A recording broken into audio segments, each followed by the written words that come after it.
Hello everyone, I am Renowned Zero, and today we're going to be talking about the Galactic Starcruiser Hotel shutting down in Walt Disney World after a year of being operational, considering that the Star Wars brand is essentially dead because Mando Season 3 was the worst viewed season of The Mandalorian. It got rid of Gina Carano for reasons. Andor wasn't really watched very much, and essentially no one cares about Rey. Yet they want to make a Rey movie and act like people are so hyped and excited for Rey Palpatine. So we'll jump in here on Bounding in the Comics. Disney shuts down Star Wars Galactic Starcruiser Hotel, and another piece of mounting evidence that Disney has destroyed the Star Wars brand. They absolutely did. The Walt Disney Company reportedly announced the closure of the Star Wars Galactic Starcruiser after barely just a year. The closure is just the latest in an ever-growing mountain of evidence that the company succeeded in fundamentally destroying the Star Wars brand. Star Wars Galactic Starcruiser was described by the hotel's official site as a revolutionary two-night experience where you are the hero. You and your group will embark on a first-of-its-kind Star Wars adventure that's your own. It's the most immersive Star Wars story ever created. No, it's not. I would argue Knights of the Old Republic is the most immersive story ever created. One where you live a bespoke experience and journey further into a Star Wars adventure than you ever dreamed possible. When the hotel was initially announced, Disney was charging $1,209 per guest per night, or $4,800 voyage total for standard cabin rooms for 2 guests. For families of 3, the price increased to $889 per guest per night, or $5,300 voyage total. Families of 4 cost $749 per guest, or $6,000. Now, essentially, this isn't for families. This is for rich people, in my opinion. As reported by Disney-owned ABC News, the hotel's last 2-night stay will be between September 28th and September 30th. A Disney spokesperson attempted to spin the hotel's shuttering after just a little over a year, saying, quote, Star Wars Galactic Starcruiser is one of our most creative projects ever and has been praised by our guests and recognized for setting a new bar for innovation and immersive entertainment. Yeah, probably woke SJWs. Oh no, those guys can't afford it. That's right. More like consumers that think everything Star Wars is amazing and everything is great, including the garbage Disney movies. Not a single one was good, by the way. Rogue One, people like to argue, and yet only thing they can tell you about Rogue One is the fantastic Vader scene at the end of the movie. Other than that, the movie was absolute boredom and garbage. The spokesman added, quote, this premium boutique experience gave us the opportunity to try new things on a smaller scale of 100 rooms, and as we prepare for its final voyage, we will take what we learned to create future experiences that can reach more of our guests and fans. No. You don't really got any fans left. You got more like consumers. Scott Gustin also relayed that in a statement Disney wrote, quote, we are so proud of all of the cast members and Imagineers who brought Star Wars Galactic Cruiser to life and look forward to delivering an excellent experience for guests during the remaining voyages over the coming months. Y'all can't even create an authentic Star Wars land that people actually care about, yet somehow you thought this was going to be an even better idea than that dog shit of a Star Wars land. The only thing good about that Star Wars land is the replica lightsabers. Other than that, garbage. At least in my opinion. Gustin also detailed that individuals who have booked the hotel for dates after September 30th, Disney would be contacting them. The statement noted, quote, for guests who previously booked a voyage on or after September 30th, we will be contacting you soon to discuss your options and modify your plans. As we prioritize these guests at this time, new bookings are temporarily paused and will reopen on May 26th.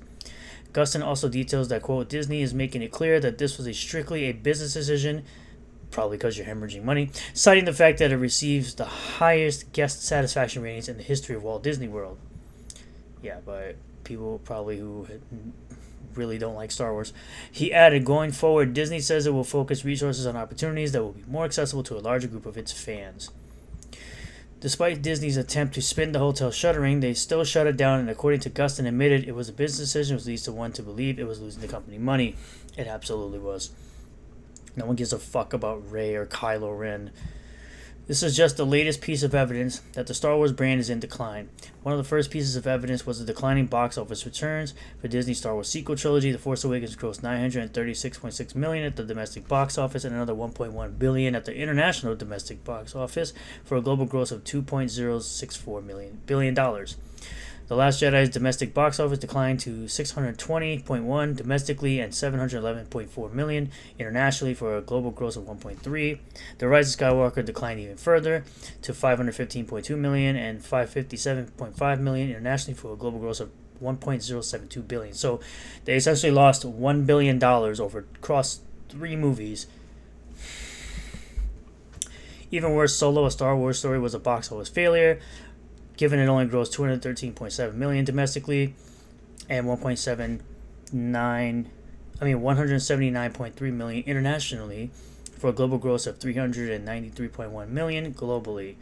The film had a production budget of $270 million. Hashtag Solo lost money. More recently, Andor creator Tony Gilroy admitted the series was chasing an audience. He told Variety that, quote, "I thought the show would go the other way, that we would have this gigantic, instantaneous audience that would just be everywhere, but that it would take forever for the non-Star Wars people or critics or my cohort of friends to get involved in the show." Yes, you guys made a show based on a character nobody cared about. We already knew the fate of said character. For anyone who hasn't seen Rogue One, the character Andor dies at the end of the movie. So why would anybody care about a dead character? It's the same thing like when they came out with the Black Widow movie, and we already knew that she died at the end of in Avengers Endgame. So why would anybody care about a essentially dead character after the fact? And you already had a failing show in the Book of Boba Fett. And y'all fired Gina Carano for no reason, no real reason, besides sharing a post with opinions you didn't like. So of course nobody gave a shit about Andor. The opposite happened, he added. We ended up with all this critical praise. No one gives a shit about the critics. All this deep appreciation and understanding from really surprising number of sources, and we're chasing the audience. To that point, Andor didn't even chart on Nielsen's top overall streaming programs during its premiere week. It did manage to chart on Nielsen's top original streaming programs in the 6th slot with a total of 624 million minutes. And you can see it here. It's right here at 6th place underneath El Rey, Vicente Fernandez, Fate the Winx Saga, which this was them trying to make a live action version of the Winx Club, by the way, Rings of Power, Cobra Kai, and Dahmer. Which Cobra Kai absolutely deserves to be here. You should go watch it if you haven't seen Cobra Kai and you're interested in it.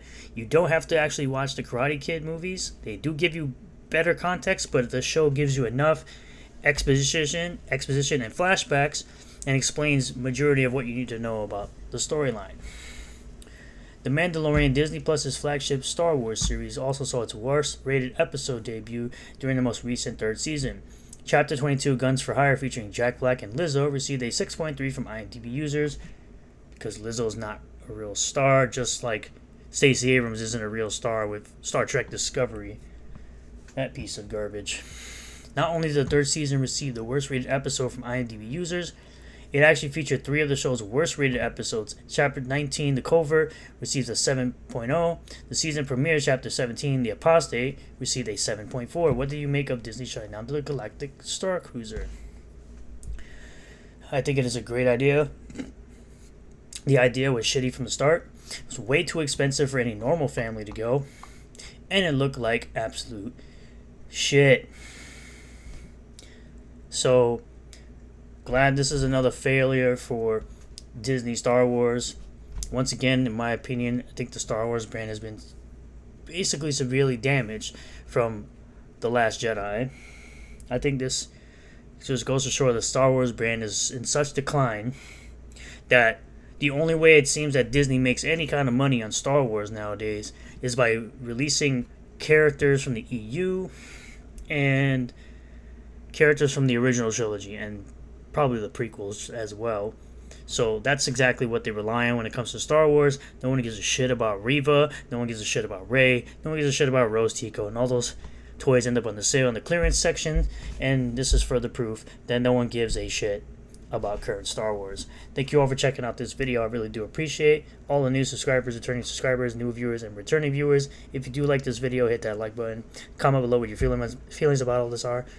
Subscribe for more content. Hit the bell for notifications. Set the bell to all.